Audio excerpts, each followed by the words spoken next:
In dry Kenyan dirt, a shape emerges from the ground that is almost whole.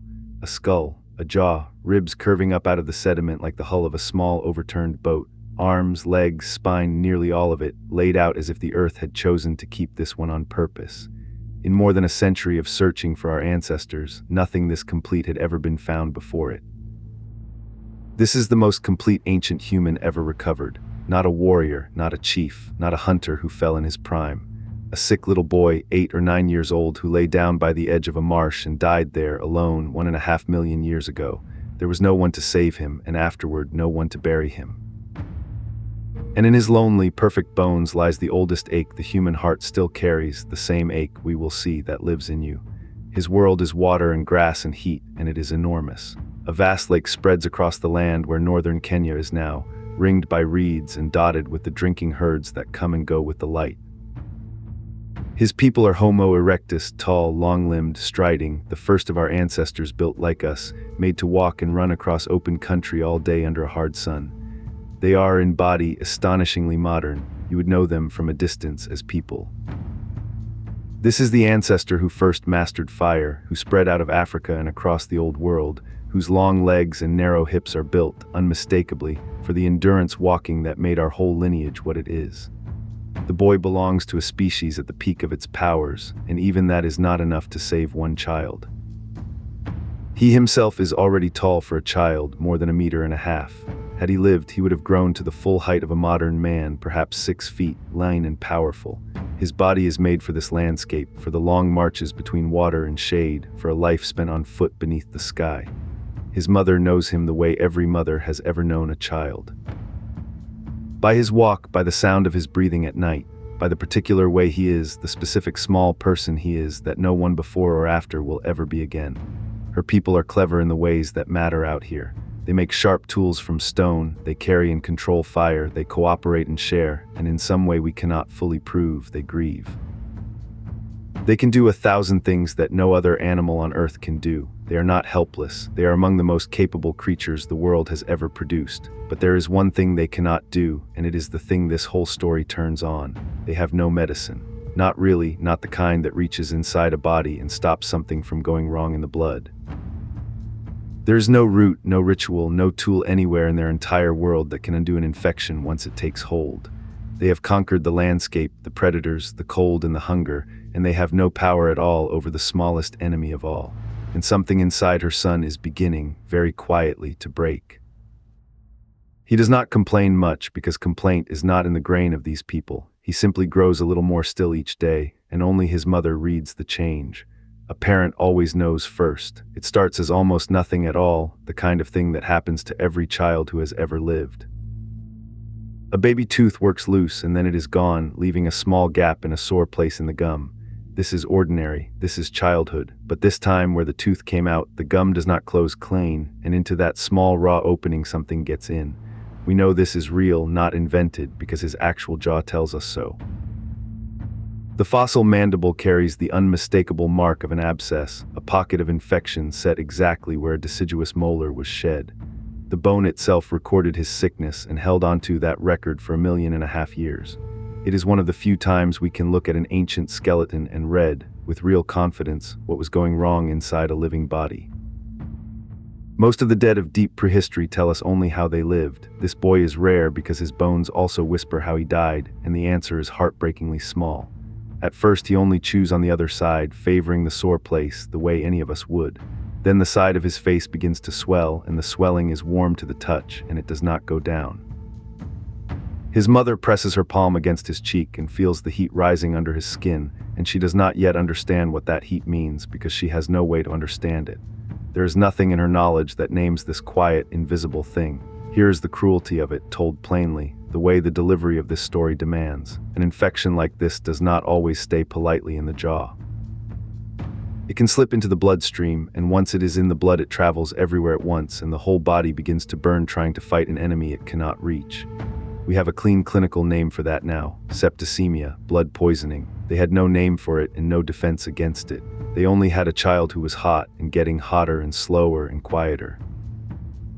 His breathing quickens even at rest now, his small chest working too fast, and the swelling has spread until it changes the shape of his face. A single lost baby tooth is pulling him under, and nothing in their entire world can pull him back. There was something else before the fever ever came. His back was not shaped quite like the backs of the others. The bones of his spine and ribs carry signs of something abnormal, a condition that would have made his body a harder place to live in, day after day, long before the tooth ever failed. We have to be careful here because the scientists themselves are careful here, and honesty is the whole point. For years, some researchers read his spine as evidence of a serious disorder, a form of dwarfism perhaps, or a curvature of the back. But others have pushed back hard and argued that the case is not proven, that his spine may fall within the range of the merely unusual. So the honest word is not a diagnosis. The honest word is only this: his body was diseased or abnormal or simply different, and it made him slow. This is how real science works, and it is worth respecting rather than smoothing over. One careful team reads the bone one way, another reads it another, and the truth sits somewhere in the tension between them, unresolved and honest. What that meant for him day to day, we can imagine without inventing anything. His people were walkers above all else. Their entire life was the long march after water and game. And here was a child whose back made every one of those marches cost him more than it cost the others. He would have lagged. He would have needed to stop and rest when no one else did. In a world where the group must move or starve, a slow child is a quiet, constant test of everything a family is willing to give. So his mother would have carried him, or slowed her own pace for him, or made the whole band wait, and that is not nothing. A band survives by moving with the water and the herds, and a child who cannot keep the pace is a weight the entire group must choose, again and again, to carry. And they carried him. We can say that much with confidence because he lived to be 8 or 9 years old, and a body this fragile does not reach 8 or 9 years old alone in a world this hard. That is its own quiet fact about these ancient people, and it is worth pausing on before the fever takes him. Something in them already chose the slow child over the easy road, not because it was efficient, not because it improved their odds, because he was theirs and caring for him was simply what they did. The tenderness that would one day build hospitals and hospices was already here, in a band of Homo erectus 1.5 million years ago. We often tell the story of human evolution as a story of weapons and brains and conquest, but there is a quieter thread running underneath all of it, the long, patient practice of keeping the fragile ones alive, and it runs at least this far back. Now the fever climbs past anything that comfort can reach. His mother does everything she knows how to do, which is everything her world has taught her, which is not enough. She wets his skin to cool it. She holds him when he shivers. She keeps him near the fire, then moves him away from it, chasing a comfort that will not stay in one place. And all of it is love, and none of it is power. This is the oldest helplessness there is, older than language, older than tools. It is not a predator she could fight off with a spear. It is not an enemy she could carry him away from. It is a swelling in a jaw and a heat in the blood, a thing with no face to strike, no body to flee, no bargain to make. She has watched her people drive off leopards and cross flooded rivers and outlast droughts. Against this small hidden thing, all of that courage is worth nothing at all. She would trade anything, and there is no one anywhere to trade with.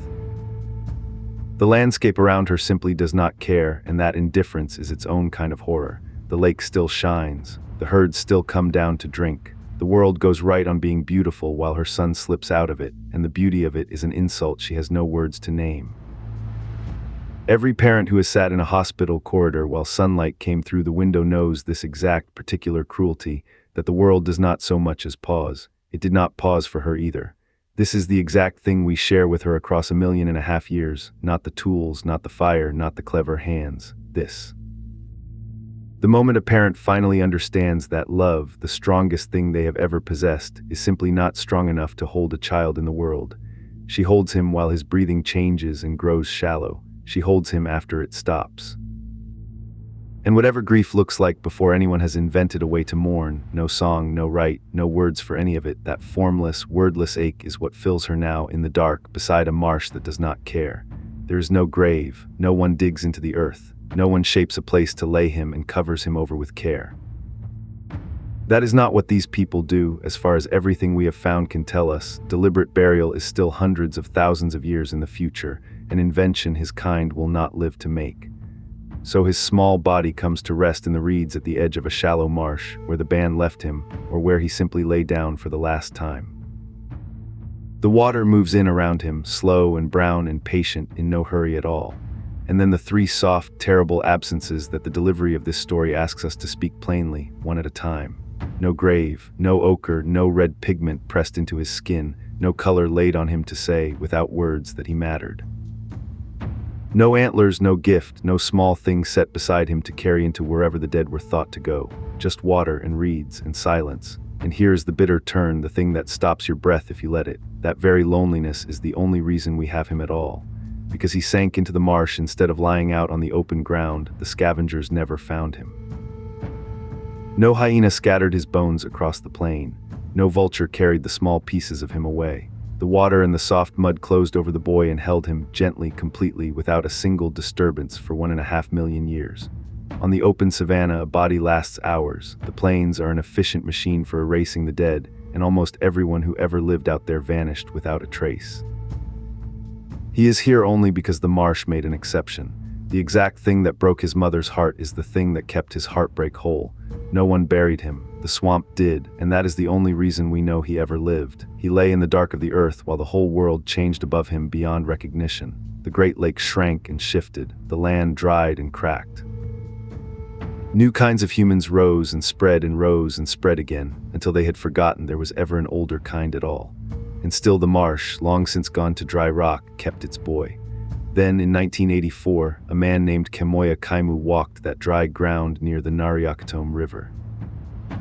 Kaimu was, by common agreement, the greatest fossil hunter who ever lived, a man with an almost impossible eye for a scrap of ancient bone in a wilderness of ordinary stone. He spotted a fragment of skull no bigger than a coin, lying on a slope where 1,000 other people would have seen only gravel. And when the team began to dig, the boy came up out of the earth almost whole, bone after bone, more complete than anyone had dared to hope. The excavation stretched across seasons, sieving tons of sediment for the smallest fragments, and piece by piece a whole child was reassembled from the ground where he had dissolved into stone.